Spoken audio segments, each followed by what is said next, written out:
जय हिंद, नमस्कार दोस्तों, कैसे हैं आप सभी। स्वागत है आज इस अनुष्का एकेडमी के चैनल पे। इस वीडियो में सारी बात करता हूं, चैनल जरूर सब्सक्राइब कर दीजिए, जिसके अंदर अपने भर्ती के बारे में बात करेंगे। लेब सहायक भर्ती, ये क्या होती है लेब सहायक भर्ती, और पद क्या हो सकते हैं, योग्यता क्या हो सकती है, सिलेबस क्या है, कैसे तैयारी करना है, किस टॉपिक से कितने क्वेश्चन आते हैं, इस टाइप से सारी बात करने वाले हैं। चैनल जरूर सब्सक्राइब कर देना, और A to Z जानकारी के लिए आप चैनल जरूर सब्सक्राइब करेंगे ही करेंगे।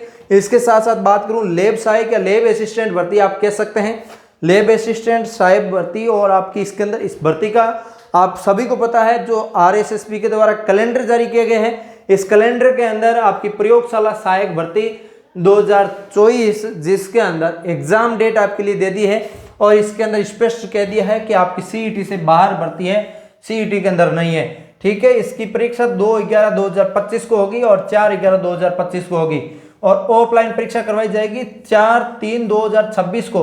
रिजल्ट भी आ जाएगा आपका। ये सबसे बड़ी उपलब्धि है, पहली बार ऐसा होने जा रहा है कि आपका परीक्षा होने के बाद रिजल्ट किस डेट को आएगा, वो भी चीज आपके लिए बता दी गई है। इसके बाद बात करूं आपके लिए यहाँ पे इस भर्ती के अंदर पिछली भर्ती के अनुसार, तो पिछली भर्ती आप सभी को पता है, लेब असिस्टेंट के अंदर 1000+ पदों पर भर्ती हुई थी। अब की बार कितने पदों पर आ सकती है, वो एक बार आप कमेंट करके बताइएगा। मैं लास्ट के अंदर चर्चा करूंगा कितने पदों पर आ सकती है ये भर्ती। इस भर्ती के अंदर इतने टाइप के पद रहे थे, जिसके अंदर गृह विज्ञान, भूगोल विज्ञान के अलग अलग विषय के, इसके बाद सारे इसके अंदर अलग अलग विभाग के अंदर सारी बात की गई है। ठीक है, इसके बाद इसके अंदर मैं बात करूं आपके लिए कि आप इसके अंदर देख रहे हैं योग्यता क्या चाहिए, मिनिमम योग्यता क्या है इस भर्ती के लिए। मिनिमम योग्यता की बात करूं, पात्रता शैक्षणिक योग्यता की, तो इसके अंदर आप इसके अंदर 10+2 होने चाहिए। 10+2 का मतलब आप इसके अंदर 12वीं पास होने चाहिए। 12वीं पास, इसके अंदर आप 12वीं के अंदर भूगोल सब्जेक्ट से हैं तो इसके अंदर आप फॉर्म भर सकते हैं। विज्ञान से हैं तो आप इसके अंदर फॉर्म भर सकते हैं। विज्ञान के अलावा विज्ञान के अंदर भी आप इसके अंदर विज्ञान में होम साइंस या फिर गृह विज्ञान कह सकते हैं, उसमें हो सकते हैं, या फिर गृह विज्ञान में लिख देता हूँ, गृह विज्ञान।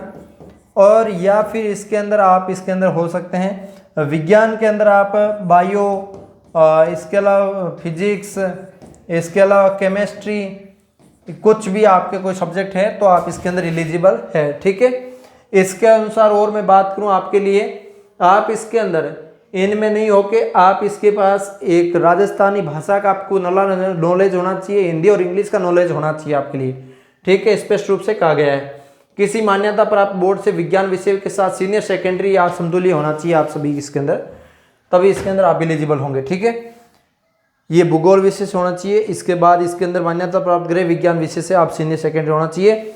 ये सारा इसके अंदर आपको जानकारी दे रखा है, और वैसा मैंने आपको दे दिया। पात्रता के लिए आपको मैंने बता दिया, अच्छी भर्ती आप सभी के लिए 12वीं पास भर्ती है। ठीक है, इसके अनुसार मैं बात करूं भर्ती की, आपको डिटेल पता चल गई होगी। मिनिमम आयु आपकी 18 साल है, और इसके बाद आपकी इसके अंदर हाईएस्ट आयु 40 साल तक रहती है, और CET के माध्यम से भर्ती होगी। और इसके अनुसार आप 40% तो 12th लेवल वाली में ले आएंगे। 12th लेवल का 22 तारीख को पेपर है, अच्छे से तैयारी करिए, अच्छे से पेपर देने जाइए, बेहतरीन करके आइए। ठीक है, इसी के अनुसार बात करूं आप सभी के लिए, जो 2 पैटर्न के अंदर पेपर होता है, जो एक तो GK पेपर मान सकते हो, एक सब्जेक्ट पेपर मान सकते हो। टोटल 400 अंक का पेपर होता है, जिसके अंदर 200 अंक का फर्स्ट पेपर होता है, 200 अंक का सेकेंड पेपर होता है। ठीक है, 2-2 घंटे का पेपर होता है दोनों ही। और इस पेपर के अंदर जो आपका फर्स्ट पेपर होता है, उसके अंदर विज्ञान वालों के लिए बात करूं मैं, आपके जिस विद्यार्थी के सब्जेक्ट जो आपके साइंस के अंदर विज्ञान के अंदर आपने कुछ भी ले रखा हो, बायोलॉजी, केमिस्ट्री, फिजिक्स, कुछ भी ले रखा, तो आप इसके अंदर एलिजिबल हैं, और इसके अंदर से आप फॉर्म लगा सकते हैं। ऑब्जेक्टिव टाइप पर्सन रहता है, मिनिमम 40% मार्क्स है, 1/3 नेगेटिव मार्किंग भी इसके अंदर रहती है। सभी पर्सन समान अंक है, मान के चलिए एक पर्सन के 2 अंक है, आपको पता ही है। ठीक है, अब पहला पेपर जो आएगा उसके अंदर राजस्थान GK आएगा। राजस्थान GK की बात करूं तो इसके अंदर आपकी भूगोल भी आएगी, इतिहास आएगी, संस्कृति, कला संस्कृति, और पॉलिटी भी आएगी। सामान्य ज्ञान इसके अंदर नाम दे दिया है, तो पॉलिटिकल साइंस भी इसके अंदर पूछी जाएगी। राजस्थान का करंट अफेयर्स भी इसके अंदर आपको देखने को मिलेगा। विश्व और भारत का सामान्य ज्ञान में आपकी ज्योग्राफी हो गया, इसके अलावा इसके अंदर हिस्ट्री भी आपका इंडिया की पूछी जाएगी, पॉलिटी भी पूछी जाएगी इंडिया की, और वर्ल्ड की ज्योग्राफी आपको इसके अंदर देखने को मिलेगी। इसके बाद बात करूं इसके अंदर जो आपकी शैक्षणिक मनोविज्ञान, जो आपकी साइकोलॉजी पिछली बार भर्ती के अंदर दिया था लेकिन एग्जाम के अंदर नहीं पूछी गई, ठीक है, इस चीज का आप खास तौर से ध्यान रखिए। पिछली बार नहीं पूछा गया इसका मतलब अब की बार पूछेंगे नहीं पूछेंगे कोई कंफर्म नहीं है। जैसा होता है आगे आप पढ़ते जाइए, पूछते हैं तो अच्छी बात है, परीक्षा के लिए बोला है तो पूछेंगे ही पूछेंगे, ठीक है। इसके बाद बात करूं पेपर सेकंड जो आपका होगा उसके अंदर आपका विज्ञान वालों के लिए बायोलॉजी पूछा जाएगा, फिजिक्स पूछा जाएगा, केमिस्ट्री पूछा जाएगा। सभी के लिए टॉपिक वाइज सिलेबस दे रखा, वो आपको देखना पड़ेगा। अब इसके अंदर टॉपिक वाइज सिलेबस जो फर्स्ट पेपर होता है उसका देखते हैं। तो इसके अंदर फर्स्ट पेपर जो सिलेबस होता है उसके अंदर आप देखेंगे तो आपके लिए यहाँ पे कला, संस्कृति, इतिहास, सामान्य ज्ञान देखने को मिलेगा। इतिहास के प्रमुख स्रोत हो गए, प्रमुख प्रौद्योगिकी सभ्यता हो गई, राजवंश उनकी उपलब्धियां हो गई, मुगल राजपूत संबंध हो गए, कला स्थापत्य हो गया, स्थापत्य कला हो गया, किले स्मारक रचनाएं हो गई, धार्मिक आंदोलन, लोक देवी देवता, मेले त्योहार, लोक संगीत, लोक नृत्य, वाद्य यंत्र, आभूषण, कला संस्कृति, ऐतिहासिक पर्यटक स्थल, प्रमुख व्यक्तित्व, रियासतें, ब्रिटिश संबंधित 1857 की क्रांति, जन आंदोलन, ये सब आपके टॉपिक आ गए, ठीक है।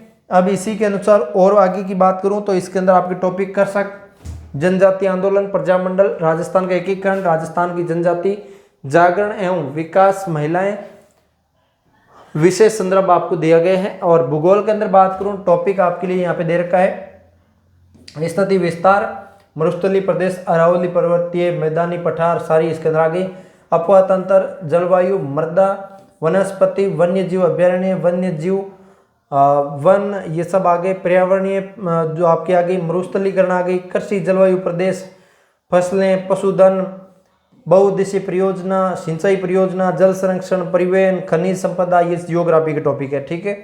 करंट अफेयर्स की बात करूँ, राजस्थान की करंट अफेयर्स आएगा, विश्व भारत का करंट अफेयर्स आएगा, शैक्षणिक मनोविज्ञान और इसके अंदर आपको पूछा जाएगा, ठीक है। ये सारा इसके अंदर रहेगा सिलेबस।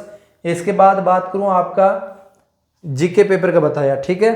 अब ये सिलेबस जो बताया जा रहा है ये आपका ज्योग्राफी विद्यार्थियों के लिए सिलेबस है।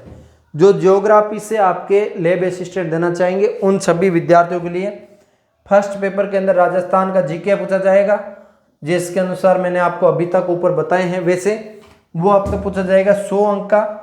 वो विज्ञान वालों के लिए अलग पैटर्न है सिलेबस का, ज्योग्राफी वालों के अलग है, होम साइंस वालों के लिए अलग है, ठीक है।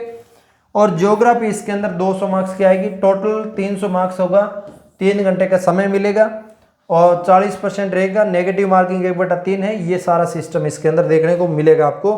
और इसी के अनुसार आपको मैंने ज्योग्राफी वाला पैटर्न पॉइंट टू पॉइंट आप देखना चाहो तो देख सकते हो। मैं ओनली एक जीके का बताऊंगा, इसकी पूरी पीडीएफ आपको टेलीग्राम पे उपलब्ध करवा देंगे हम आपको। टेलीग्राम का लिंक डिस्क्रिप्शन दे रहे हैं, अनुष्का अकेडमी भी जाके जुड़ सकते हैं। और इसके अनुसार बात करूँ मैं आपको सामान्य ज्ञान जो आपके इसके अंदर मैं बता रहा हूँ होम साइंस विद्यार्थियों के लिए, जिसके अंदर राजस्थान का जीके तो आपको पूछा ही जाएगा। राजस्थान का जीके तो मैं फर्स्ट बार ही बता दिया, वो सभी के लिए उस टाइप का ही होगा। वो ही आपका 100 मार्क्स का राजस्थान जीके आएगा, 200 मार्क्स का सब्जेक्ट आएगा, टोटल 300 मार्क्स होगा, 40% पासिंग मार्क्स 1/3। ये सारा सिलेबस इसके अंदर रहेगा। 3 घंटे परीक्षा का समय मिलेगा। और मुख्य रूप से आपका सिलेबस के अंदर सब्जेक्ट मजबूत होना चाहिए। गृह विज्ञान आपका सब्जेक्ट है तो आपकी बहुत अच्छी बात है, ठीक है। ये आपके लिए सिलेबस था। अब देख सकते हैं आप सभी के लिए बड़ी जो खुशखबरी है इसके अंदर ये निकल के आ रही है, आपकी बहुत जल्दी परीक्षा है। परीक्षा का कैलेंडर अपने टेलीग्राम के ऊपर देख लिया, वीडियो बना के बता दिया। अब आपकी एग्जाम आ चुकी है 2025 के अंदर, तो आपके लिए मोटा मोटी ज़्यादा समय बचा नहीं है। अब इस समय का आप सही से सदुपयोग करिए। और आपको पता चल गया कि मुझे आगे जाके लैब असिस्टेंट बनना है, ये भर्ती मुझे लेना है, तो आप अच्छे से तैयारी करते चलिए, मेहनत करिए, ज़्यादा से ज़्यादा रात दिन एक करके पढ़िएगा। आप ऐसे मान के चलिए पढ़ने वाले बहुत है, कहीं ऑनलाइन ऑफलाइन भटकने जरूर नहीं है। एक अच्छी किताब ले आइए, एक ऑनलाइन कोर्स ले लीजिए, और घर के पास लाइब्रेरी है तो लाइब्रेरी ज्वाइन कर लीजिए, या फिर बाहर रूम लेकर रह जाइए। कहीं किसी को डिस्टर्बेंस नहीं, आप आराम से सुबह से शाम तक पढ़ते जाइए। 24 घंटे में से आप 10 से 12 घंटे आराम से निकाल के पढ़ सकते हैं, कतई कोई टेंशन नहीं है। बगैर छुट्टी के 30 के 29 दिन पढ़ लोगे, एक दिन अमावस की छुट्टी रख लेना बहुत है, ठीक है। कोई दिक्कत नहीं होगी। उम्मीद करता हूँ आप अच्छे से तैयारी करेंगे और बेहतरीन करेंगे तो सिलेक्शन मिल जाएगा, अन्यथा नहीं मिलेगा। एक भर्ती में जोर लगा दीजिए, हो जाएगा आपका सिलेक्शन। ठीक है, मिलेंगे किसी नए सेशन के साथ, तब तक के लिए जय हिंद जय भारत।